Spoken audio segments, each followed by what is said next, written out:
نحمده ونستعينه ونستغفره ونؤمن به ونتوكل عليه ونعوذ بالله من شرور أنفسنا ومن سيئات أعمالنا من يهده الله فلا مضل له ومن يضلله فلا هادي له واشهد ان لا اله الا الله وحده لا شريك له واشهد ان محمدا عبده ورسوله اما بعد فاعوذ بالله من الشيطان الرجيم بسم الله الرحمن الرحيم يا أيها الذين آمنوا كتب عليكم الصيام كما كتب على الذين من قبلكم لعلكم تتقون وقال الله تبارك وتعالى من صام رمضان وإيمانا واحتسابا غفر له ما تقدم من ذنبه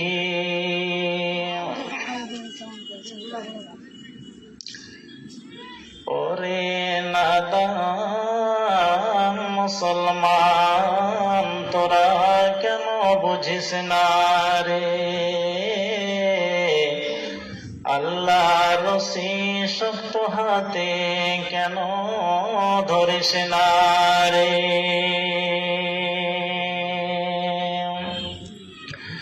ওরে নাদান মুসলমান তোরা কেন বুঝিস না রে আল্লাহর রশি শক্ত হাতে কেন ধরিস না রে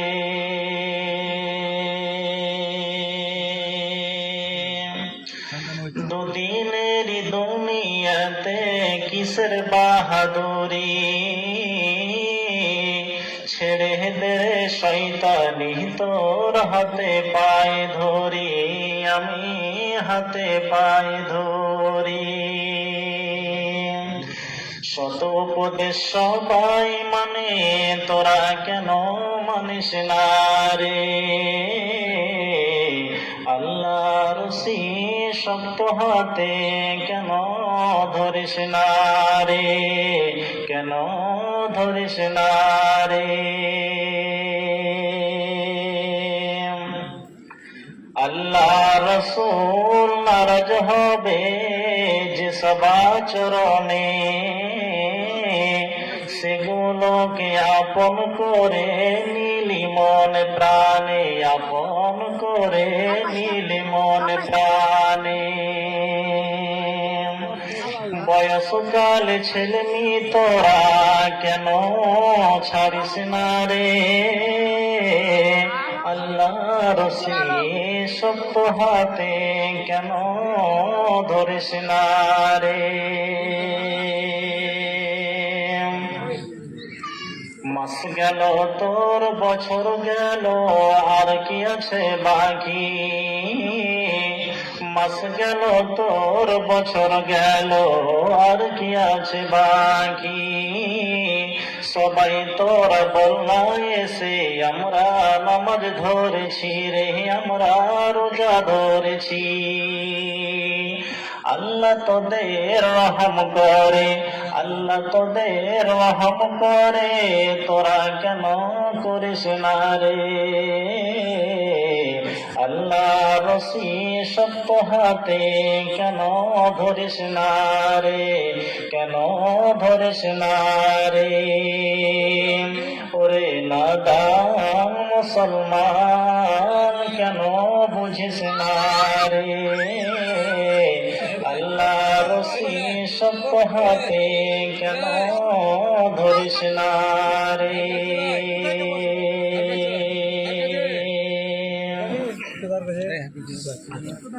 উপস্থিত যোগ্যতম সভাপতি সাহেব, সমবেত অত্র গ্রাম থেকে তথা পার্শ্ববর্তী পাড়া ও মহল্লা থেকে দিনের দরদকে বুকে নিয়ে উপস্থিত সম্মানিত দিনে ভাই এবং বন্ধুগণ, সর্বাগ্রে ওই মহান আল্লাহ রাব্বুল আলামিনের প্রশংসা জ্ঞাপন করি যে আল্লাহ রাব্বুল আলামিন আমাদেরকে এখন পর্যন্ত বাঁচিয়ে রেখেছেন এবং আমরা যে আল্লাহর শুকর গুজারিশ করব তার একটা কারণ হচ্ছে আপনি একটা ইনসাফ করুন, যারা গত বছর বেঁচে ছিলেন এ বছর হয়তো ওনারা বেঁচে নাই, হয়তো কবরে চলে গেছেন। এখন পর্যন্ত আল্লাহ রাব্বুল আলামিন আমাকে আপনাদেরকে বাঁচিয়ে রেখেছেন এবং তার ওসিলায় এখানে একত্রিত হয়ে বসতে পেরেছি এবং আল্লাহর দ্বীনের কিছু কথা শুনতে পাচ্ছি বা পাবো, তাই একবার সকলে হৃদয় খুলে বলুন আলহামদুলিল্লাহ। তারপর তার প্রেরিত রাসূল মানব কুলে শ্রেষ্ঠ মানব মাআমিনা দুলাল তাজদারি মাদানী আহমদ মুস্তাফা মুহাম্মদ মুস্তাফা, সকলে বলুন সাল্লাল্লাহু আলাইহি ওয়াসাল্লামের উপর শত শত দরুদ ও সালাম নাযিল হোক। আল্লাহুম্মা সাল্লি আলা মুহাম্মাদ ওয়া আলা আলি মুহাম্মাদ কামা সাল্লাইতা আলা ইব্রাহিম ওয়া আলা আলি ইব্রাহিম ইন্নাকা হামিদুম মাজিদ। আল্লাহুম্মা বারিক আলা মুহাম্মাদ ওয়া আলা আলি মুহাম্মাদ কামা বারাকতা আলা ইব্রাহিম ওয়া আলা আলি ইব্রাহিম ইন্নাকা হামিদুম মাজিদ। সম্মানিত প্রাণপ্রিয় দিনী ভাই এবং বাপজিরা, আমি আপনাদের সামনে এইমাত্র একটি আয়াত পরিবেশন করলাম সূরা বাকারা থেকে এবং তার সাথে সাথে একটা হাদিস পরিবেশন করেছি, বুখারী শরীফের হাদিস। আমি যেই আলোচনাটি রাখতে যাচ্ছি অনেকে আপনারা বুঝতে পেরে গেছেন কি বিষয়ে কথা বলতে যাচ্ছি। আমি আমার বক্তব্য বিষয় শুরু করার পূর্বে কয়েকটা কথা বলছি আপনাদেরকে, ইনসাফ করুন আপনারা। এটা একটা মাদ্রাসা কেন্দ্রিক জালসা। যখন ইশতেহার ছাপানো হয়েছিল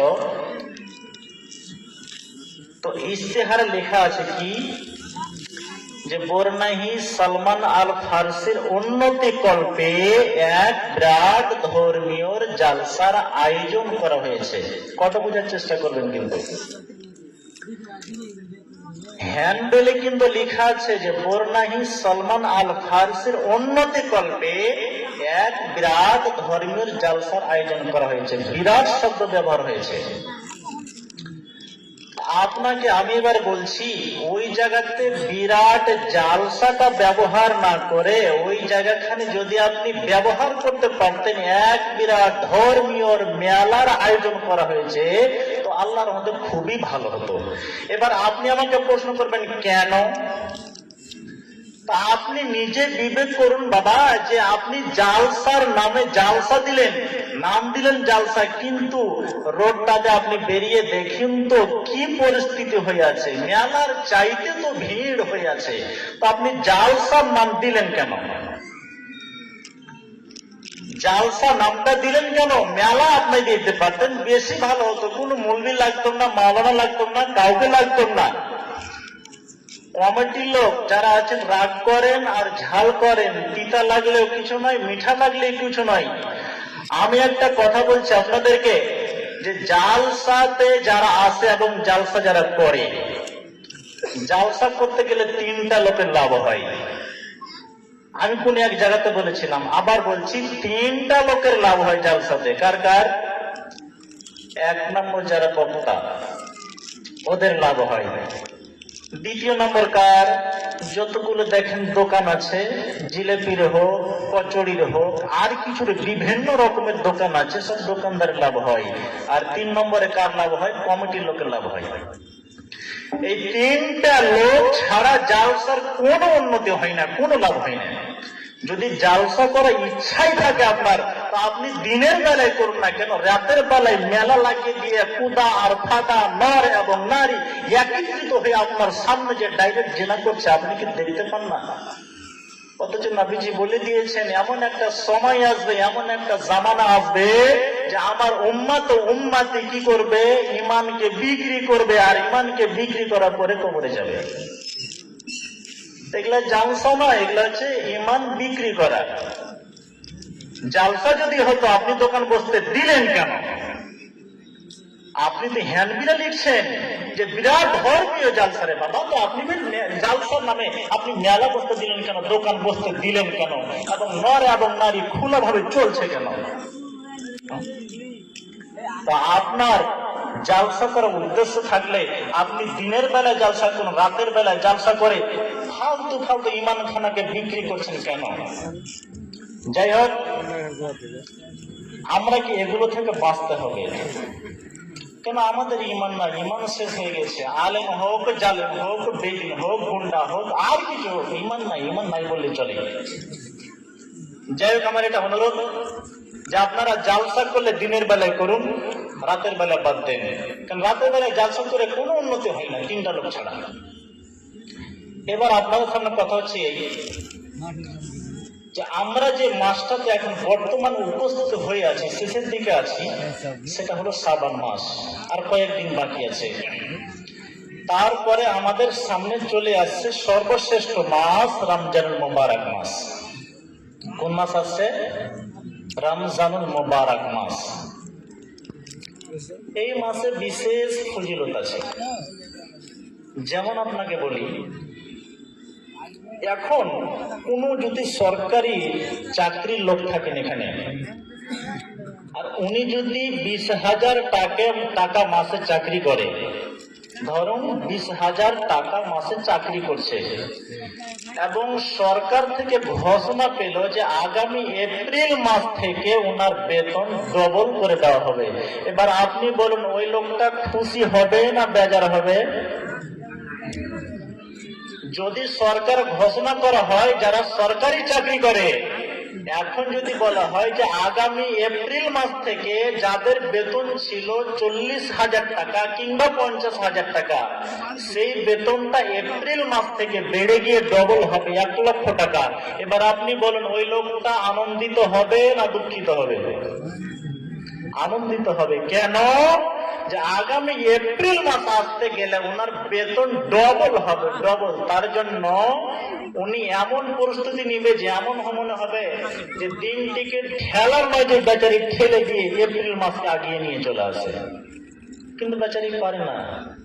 ঠিক আমাদের সামনে এমন একটা শ্রেষ্ঠ মাস আসছে যে আমাদের আমলের বেতন ডবল হয়ে যাবে। এটা কোন মাস? রমজান মুবারক আমাদের সামনে আসছে। এবার একটা ছোট্ট কথা বলি আপনাকে। নবীজি হাদিসে বলছেন, ইন্নামাল আমালু বিল খাওয়াতিন। আর বাংলা মানে কি? ইন্নামাল আমালু বিল খাওয়াতিন। আর বাংলা মানে কি? আর বাংলা মানে হচ্ছে এই যে শেষ ভালো যার, সব ভালো তার। কথা বোঝার চেষ্টা করবেন। শেষ ভালো যার, সব ভালো তার। এবার শেষ ভালো যার আর সব ভালো তার মানে কি? ধরুন আপনি কোনোদিন নামাজ পড়েননি, রমজান মাস আসছে, দেখবেন বিভিন্ন টোলাতে, বিভিন্ন পাড়াতে, বিভিন্ন শহরে, বিভিন্ন মসজিদে, জামে মসজিদ হোক আর ওয়াক্তিয়া মসজিদ হোক, দেখবেন মানুষেরা মাগরিবের টাইমে নামাজ পড়ার জন্য হুড়াহুড়ি করে, এবং এশারের পরে, এশারের জামাতে নামাজ পড়ার জন্য হুড়াহুড়ি করে। কেন? কেন? নামাজ তো পড়েনি, 11 মাস এইরকম স্বাভাবিক কাটিয়ে দিলেন। এইবার রমজান মাস যখন এসে উপস্থিত হলো, সেদিন থেকে লাগলো নামাজ পড়তে। এবং ডেকে ডেকে কি বলছে? ইন্নামাল আমালু বিল খাওয়াতিন, শেষ ভালো যার সব ভালো তার। মানে কি? মানে হলে এই যে হে রব্বে করিম, আমি তো কোনোদিন নামাজ পড়িনি, আমি আজকে রমজান থেকে নামাজ ধরলাম, আর আমি কোনোদিন নামাজ ছাড়বো না, কোনোদিন রোজা ছাড়বো না, আমি টাইম টাইম টাইম ধরে নামাজ পড়বো, আমি কখনো 1 মিনিট এদিক ওদিক করবো না। এইবার এই লোকটা পূর্ণ রমজান মাস পার করে দিল, কিসের হালাতে? রোজার হালাতে এবং নামাজের হালাতে। নামাজ পড়তে পড়তে পড়তে পড়তে শাওয়াল মাসের 1 তারিখে কিংবা 2 তারিখে তিনার ওয়াফাত হয়ে গেল। এবার আপনি বলুন তো, লোকটা ইমানদার হয়ে মরবে না দিনদার হয়ে মরবে না আল্লাহওয়ালা হয়ে মরবে না বেদিন হয়ে মরবে? কি হয়ে মরবে?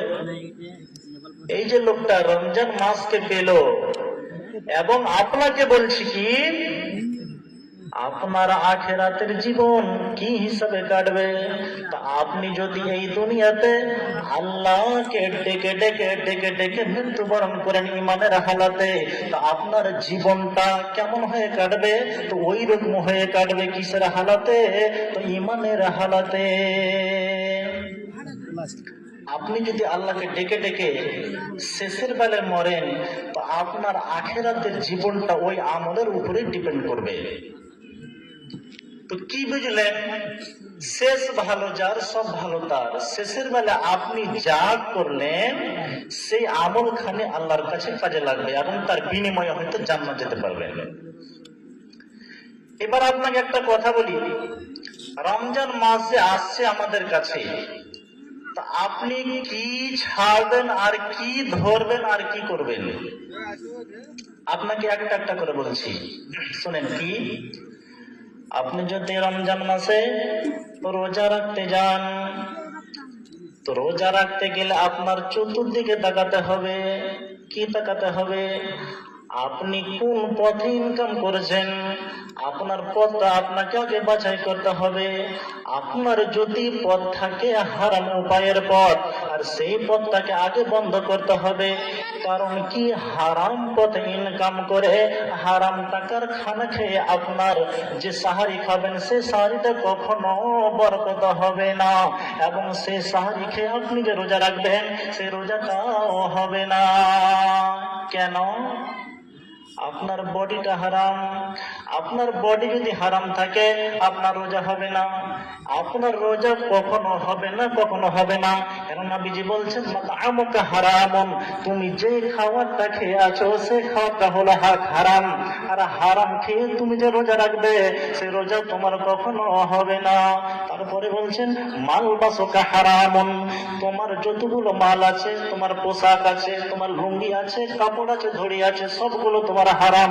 আর এই হারাম পোশাক পরে তুমি যদি আল্লাহর সাথে দিবারাত্রি যদি ধ্যানে ব্যস্ত থাকো, তো তোমার কখনো ইবাদত কবুল করানো হবে না।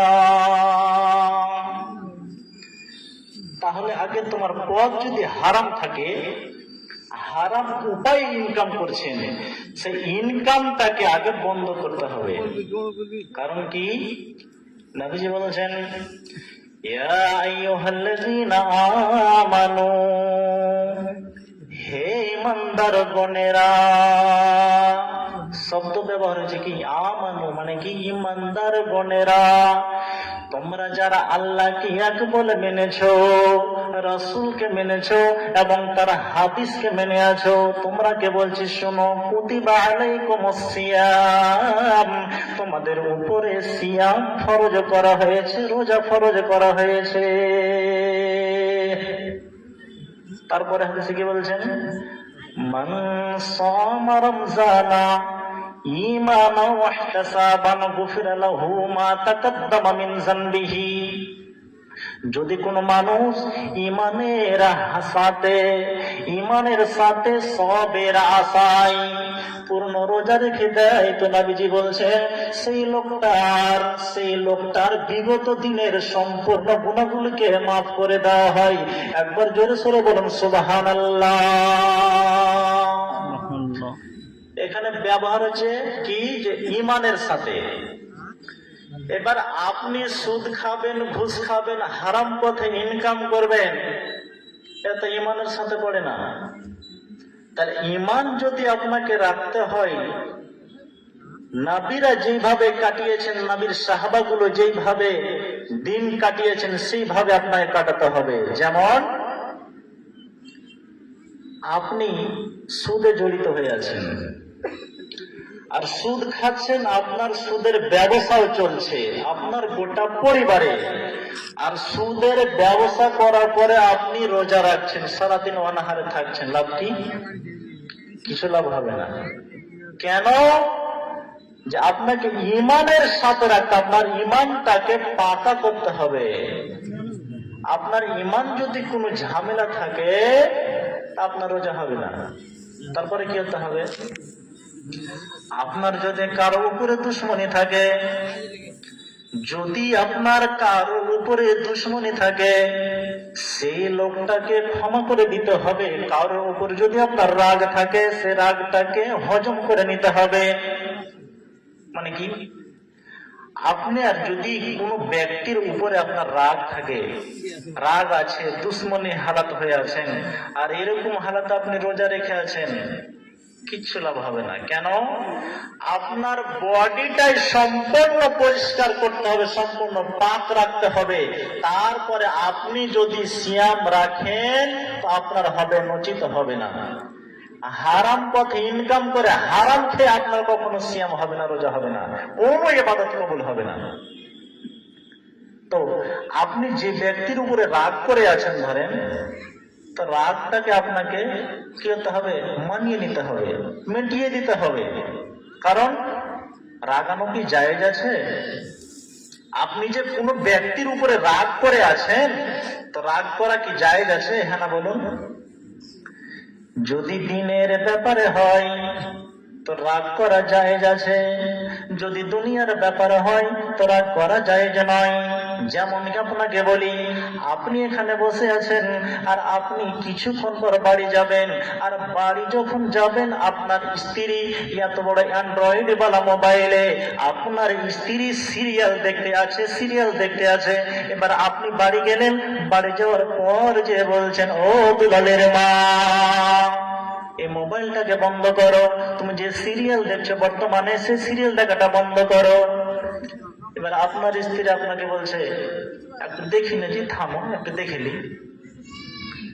একবার বললেন, দুবার বললেন, থামে না। সিরিয়াল তো ভাল লাগছে, মাইয়া লোকেরাকে বেশি ভাল লাগে, মেয়েদেরকে সিরিয়ালটা খুব মজা লাগে, ওরা দেখছে বিন্দাস। এবার শেষের বেলা আপনি কি বলছেন? রাগ করে তখন বলেন কি, শোনো, তোমাকে একটা কথা বলছি, তুমি তো আমার কথা শুনলে না। কালকে সকালে তোমার বাপের বাড়ি চলে যাও, আর তোমার বাপের বাড়ি থেকে যতগুলো সামান তুমি নিয়ে এসেছো, একটা করে গাড়িতে তুমি বোঝাই করে নাও, আর বোঝাই করে নিয়ে তোমার বাবার বাড়ি চলে যাও, আমার কাছে থাকার কোনো প্রয়োজন নাই। এটা কিসের উপরে রাগ হলো? দিনের ব্যাপারে রাগ। এই রাগটা যদি আপনি রাগেন তো এটা রাগানো জায়েজ আছে, এই রাগটা রাগানো জায়েজ আছে। তারপরে আপনাকে কোনো ব্যক্তি টিটকারি মারছে, রহস্য করছে, মজাক করছে, এর মজাকটা আপনি সহ্য করেন না, উল্টা পাল্টা করে তাকে গালি দিয়ে দিলেন, এটা জায়েজ নয়। কেন? কোরআন বলছেন কি, ওয়াল কাযিমিনাল গায়যা ওয়াল আফিনা আনিন নাস আল্লাহু ইউহিব্বুল মুহসিনিন। রাগ যদি বেশি বেড়ে যায় তোমাকে হজম করে নিতে হবে, গিলে নিতে হবে, হজম করে নিতে হবে, গিলে নিতে হবে। কেন? আল্লাহ রাব্বুল আলামিন মুহসিনিনদের লোকগুলোকে বেশি বেশি ভালোবাসেন, আর ওই মুহসিনিনদের লোকদের জন্য আল্লাহ রাব্বুল আলামিন জান্নাতে ঘর নির্মাণ করবেন। তো যার রাগ বেশি আছে, রাগকে গিলে নিতে হবে। নবীজি কোনদিন রাখতেন তো দিনের বিষয় রাখতেন, এরকম কোন মানুষের উপরে কখনো রেখেছেন? রাখতেন না। যেমন আপনাকে উদাহরণ দিয়ে বলি কি, আল্লাহ পাকের নবী একদিন মসজিদে নববীতে বসে আছেন, আর একটি লোক গিয়ে বলছেন কি, হে আল্লাহ পাকের রাসূল, একটি আমার কথা শুনেন কি? তো বলছে ইন্নী লা আতাখারু আন সালাতিল গাদাতি লিআজলি রাজুলিন, হে আল্লাহ পাকের রাসূল, আমি যখন ফজরের নামাজ পড়তে যাই তো আমি প্রত্যেক দিন 10 মিনিট 15 মিনিট লেট করে যাই। কেন? তো বলছে এই জন্য যে আমাদের মসজিদে যদি জামাত হয় 5টার সময়, তো আমি 5টা 10 মিনিটে আমি নামাজ পড়তে যাই, 5 মিনিট 10 মিনিট নিজে টাল বাহানা করে লেট করে যাই। কেন জি? তো বলছে ওই লোকটার জন্য। ওই লোকটাকে? তো বলছে আমাদের মসজিদের ইমাম। কেন? মসজিদের ইমামের উপরে তোমার রাগ কেন যে তুমি নিজে ইচ্ছাকৃত ভাবে 10 মিনিট আর 15 মিনিট লেট করে যাচ্ছে? আর কারণ কি? বলছে আল্লাহ পাকের রাসূল, এই ইমাম সাহেব যখন নামাজ পড়তে আরম্ভ করে তখন এর কিরাত গুলো বড্ড লম্বা, 1 রুকু 2 রুকু 3 রুকু লাগাতার পড়তে থাকে। ওর পিছন দিকে কোনো খবর নাই যে বৃদ্ধ মানুষ পিছন দিকে দাঁড়িয়ে আছে, আর আমি 20 মিনিট ধরে দাঁড়িয়ে থাকতে পারি না, আমার অসুবিধা হয়। তার জন্য আমি কি করি, যখন 5টার সময় জামাত আরম্ভ হয় তখন আমি 10 মিনিট লেট করে আমি যাই, এবং 10 মিনিট হাতে যখন পাচ্ছি তখন আমি আরামের সাথে নামাজটা পড়ে আসছি। 20 মিনিট লাগিয়ে দেয় এই ইমাম নামাজ পড়তে। রাসূল তখন বললেন, এরকম ইমাম এখনো দেশে আছে নাকি? হ্যাঁ, এরকম কি ইমাম এখনো আছে দেশে যে নামাজ পড়াচ্ছে তোর কোনো খবর নাই, 1 রুকু 2 রুকু চলছে, আলহামদুলিল্লাহ রাব্বিল আলামিন চলছে। ওর কিরাত মনে হয় সাবাকারীর বেটা সাবাকারী চলে যাচ্ছে, লম্বা করে চলে যাচ্ছে। এরকম ইমামদেরকে নবীজি কি বললেন, এরকম কি দেশে এখন ইমাম আছে? যখনই কথাটা শুনলেন সঙ্গে সঙ্গে আল্লাহ পাকের একদম চোখ দিয়ে দপদপ করে রাগে গেলেন। এমন হয় রাগলেন কি, হিম্মারাত আইনাহু, নবীজি এমন ভাবে রাগলেন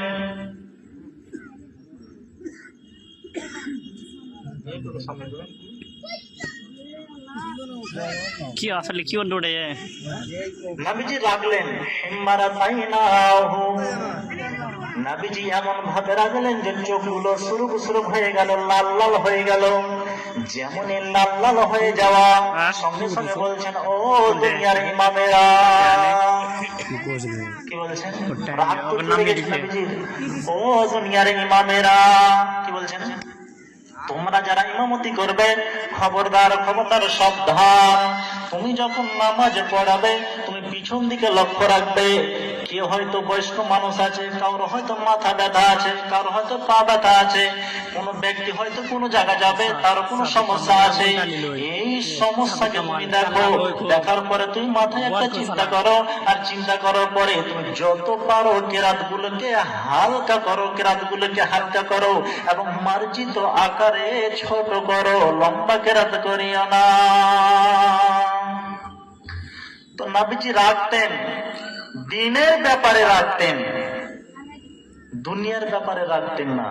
তো আপনার যদি কারোর উপরে রাগ থাকে তো আপনি দিনের ব্যাপারে রাগুন, অসুবিধা নাই।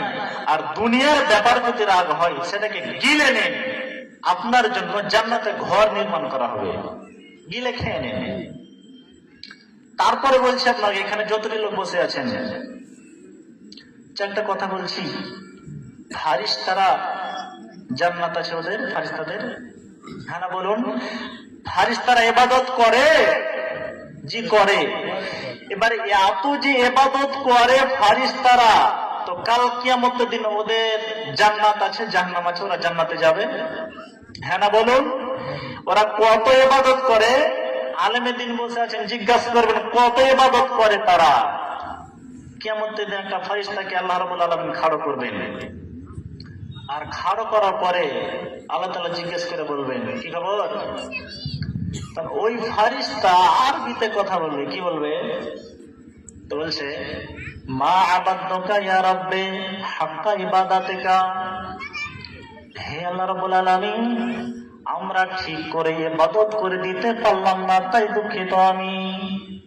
চিন্তা করুন কি বলছে, হে রব্বুল আলামিন, ঠিক করে ইবাদত করে দিতে পারলাম না, তাই দুঃখিত আমি। ফেরেশতারা বলছেন কত ইবাদত করে? তো বলছে আল্লাহ রাব্বুল আলামিন যেদিন সৃষ্টি করলেন আর সেই দিন বললেন তোমরা সিজদায় পড়ে যাও, সেই দিন থেকে আজ পর্যন্ত সিজদায় পড়ে আছে, আজও আছে, কালও আছে, পরশু আছে, কিয়ামত অবধি আছে, কিয়ামত অবধি আছে, কোথায় আছে? তো সিজদায় পড়ে আছে। এত লম্বা সিজদা দেওয়ার পর কিয়ামতের দিন আল্লাহ রাব্বুল আলামিনের সামনে নিজেকে আক্ষেপ করে বলবে, কি বলবে? হে রাব্বুল আলামিন, যেভাবে তোমার ইবাদত করা দরকার ছিল সেইভাবে আমরা ইবাদত করতে পারলাম না।